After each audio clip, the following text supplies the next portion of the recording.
Imagine a suspected Islamic terrorist receiving aid money meant for refugees.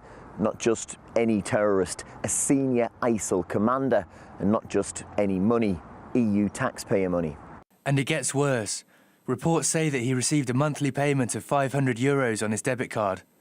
That's well over today's gross minimum wage in Hungary.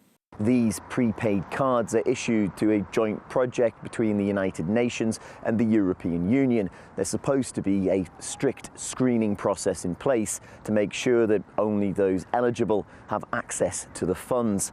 But this wouldn't be the first time that a suspected terrorist hiding among refugees had inadvertently been given taxpayer money.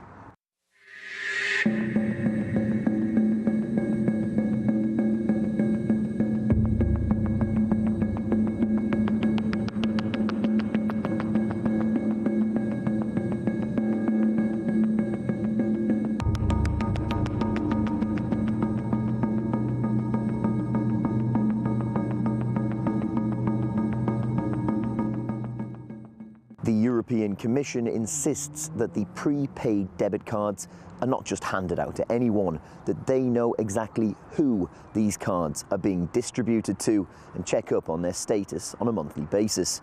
So Hungary is wondering, why did Brussels not know that they were funding a suspected terrorist? This not only creates another pull factor, it also raises serious security concerns. The citizens of Europe have a right to know.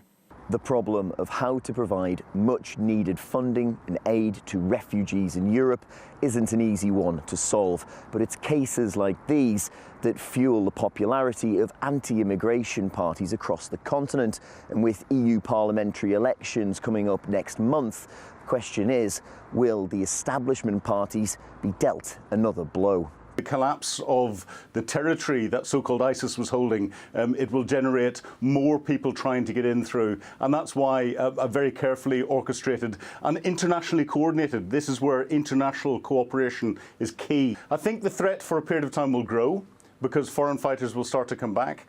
But I think what we're seeing now with so-called ISIS and with Al-Qaeda is we're seeing a time of transition. They will transition into something different.